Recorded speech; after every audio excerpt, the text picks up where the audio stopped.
Good morning class.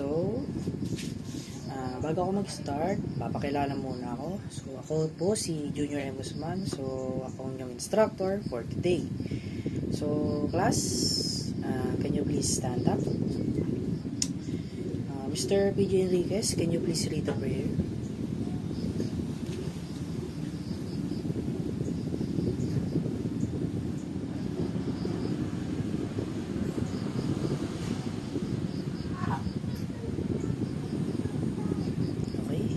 Thank you. You may all sit down. So, lahat naman present. Is anyone absent po? Okay, so ayun. Okay, kompleto naman tayo. So, please arrange your chairs. Okay. Ayos lang po dito. Dito po. Okay. So, ayan. Bago ako mag-start is, ano nga po ba ang inyong previous na natutunan sa ating lesson?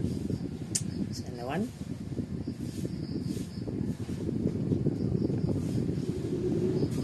So, yun. Mister? Okay, thank you. So, ang ating yung class past na ating lesson is all about table napkin. So, buti naman at may mga naalala pa po tayo, ano? So, yun. Puproceed tayo sa ating lesson. Ituturo ko sa inyo is all about napkin folding. So, classroom rules muna tayo. Ano po? So, una, listen. Makikinig tayo sa aking pagtuturo.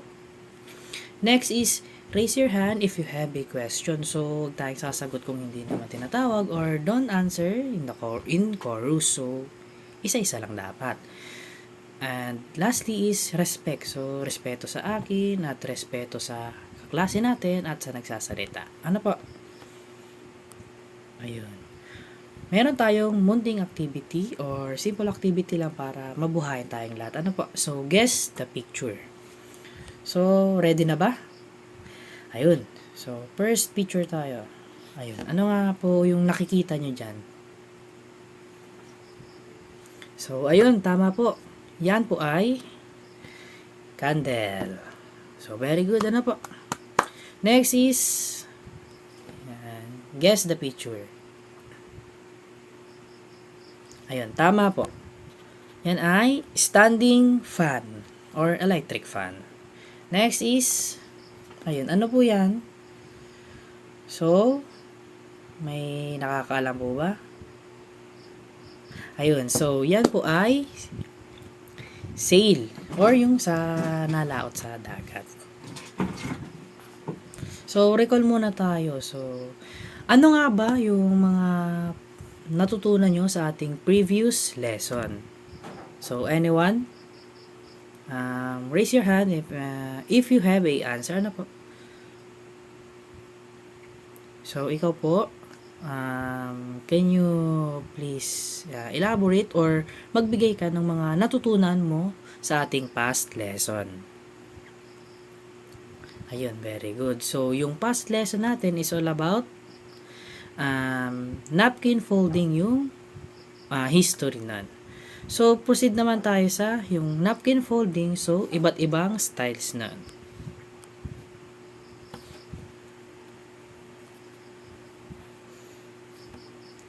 So, meron muna tayong activity bago yung pinaka-ating lesson, which is 2 picks, 1 word. So, hulaan nyo lang dalawang pictures, tapos isang word yung sagot. So, are you ready? Ready na ba na?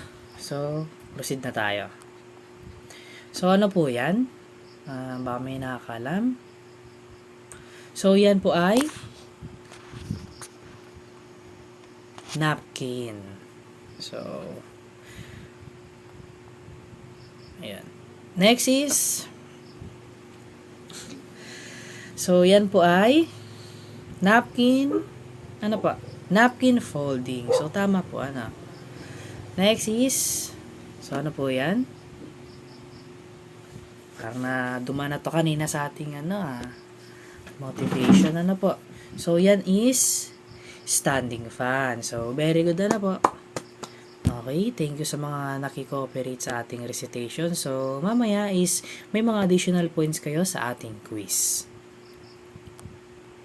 So, napkin. So, napkin daw is refers to cloth used for wiping the mouth and covers the lap in order to protect clothing. So, yung napkin daw is ginagamit sa ano pa? Pag lilinis na, may mga sumobra ditong sauce. So, yung napkin yung gagamitin natin yung table napkin. So, ang pangit naman kasi kung kamay yung pantanggal natin So, table napkin yung ginagamit natin. So, meron ako dito ayan, example ng table napkin. So, pang wipe ng mouth or nilalagay sa lap natin para kung may mahulog man na food is hindi siya direct na makakadikit sa ating clothes. So, next is serviette. So, ang serviette daw is refers to a paper napkin used for wiping mouth and fingers while eating. So, same pa rin siya naman ng napkin while dun sa serviette is made of or refers to paper napkin. So, yung una is napkin, next is paper napkin. So, yung cloth niya, hindi siya yung tela, kundi paper. Naintindihan naman po, So, okay, next tayo. So, napkin folding. Napkin folding is, it is placed on the table for the guest used to contribute the presentation of the cover and whole dining environment. The way in which napkin is presented depends on the type of establishment and the type of service. So, napkin folding daw, nakakatulong siya sa presentation ng cover, yung pangkabuang cover ng ating table. Kumbaga, nagbibigay siya ng ambience. Kasi kung walang table napkin is medyo plain yung table natin. So, hindi lang siya for wiping, yung pangtanggal, kundi nakakatulong din yung table napkin for the aesthetic purposes. So, sa napkin folding kasi may mga iba't ibang styles ng pagtutupi dito na pwede nating lagyan ng design na itatackle ko mamaya. So, naintindihan na po, napkin folding. Next is, importance of napkin folding. It enhances the presentation of your dining table or dining area. So, nakaka-enhance siya ng dining table. So, hindi nga plain. Tulad ng sinabi ko kanina, hindi masyadong plain yung table at the same time is nagbibigay ng aesthetic purposes. Kumbaga, pwede siyang pang Instagram o kumbaga yung tingin pa lang sa table, parang masarap kumain kasi maganda yung nakikita ng ating mga customers. Po? So, next is, it creates a more harmonious and inviting atmosphere that would inspire, lighten up your guest mood. So, gaganahan kumain. So, yung pag-stay niya sa inyong restaurant, so, nasa-satisfy siya. Kumbaga, mas nasisiyahan, hindi lang nabusog, nasiyahan din sa mga nakikita sa kanyang paligid. Naintindihan naman po, Did you get it? Ayun. Next. So, different styles of napkin folding. So, ituturo natin yan yung pinaka styles ng napkin folding. So, medyo mahirap siya kung imikin ko lang siya yung paano yung mga steps. So, meron naman ako ditong copy ng steps sa ating PowerPoint. So, yan. Candle napkin folding. So, nandyan yung mga steps. Yan. Bale, ito yung mga gagawin or i-demonstrate ko sa inyo para mas maintindihan nyo kung paano nga ba ini-execute yung napkin fold nito. So, paano ba gawin yung candle? Paano ba gawin yung basic silver pouch or simple packet? So, yun. Next is fancy silverware pouch or double packet. Next is seal yung diamond or triangle kung tawagin. And lastly is yung standing fan. So, lahat ng 5 yon is ituturo ko sa inyo na yung actual mismo, yung paggagawa ng step by step para mas maintindihan nyo.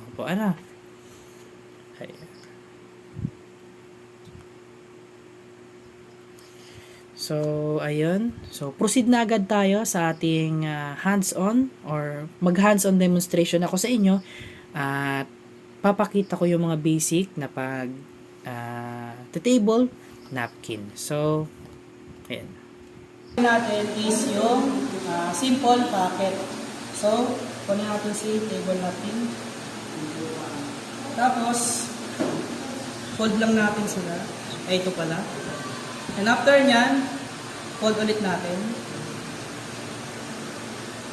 Once na ma-fold na natin is kakat lang tayo dito ng isa.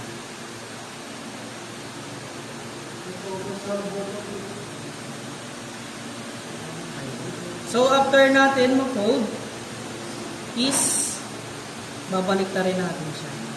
And itutupin natin yung manikabilang side.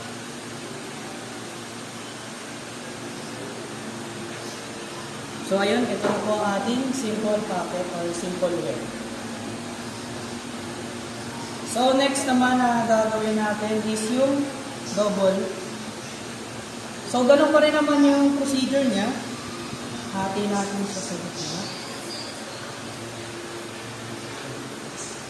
Kung kanina is isang fold, magiging dalawa. So, one, and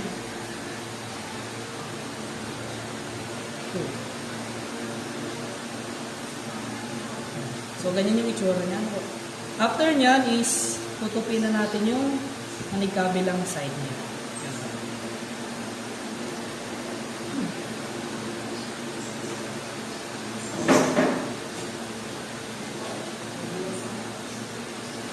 Ito po yung itsura niya.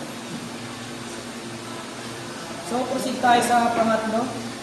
So, ang gagawin naman natin is yung side or yung triangle. Ang tawagan.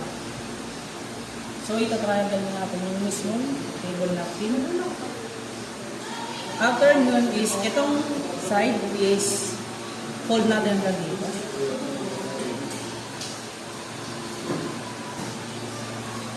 After natin ma-fold is, ang next na cut na natin is dito sa may gitna.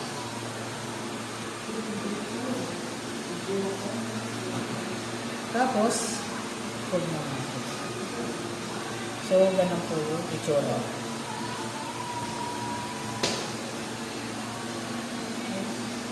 So, yung sunod naman is yung candle. Atin halot natin sa gitna. Tapos, ikakat naman natin siya paganto.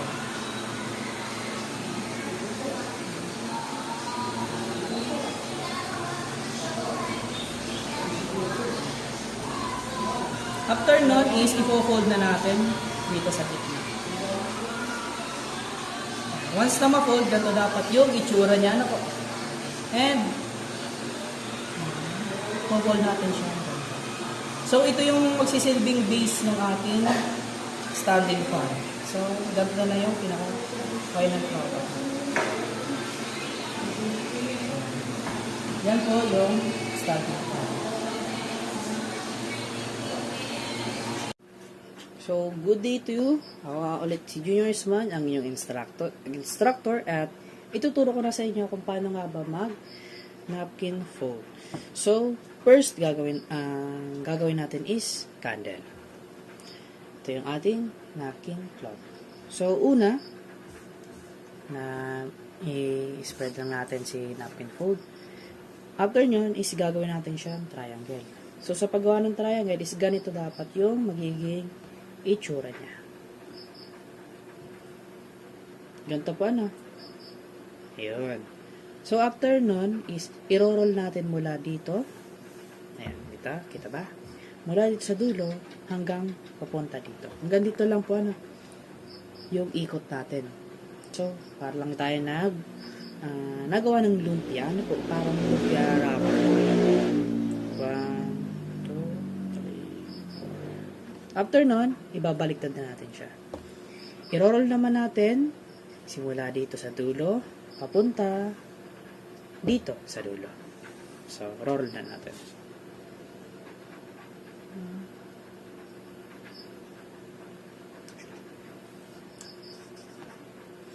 And after ma-roll, ilalak na natin Dito.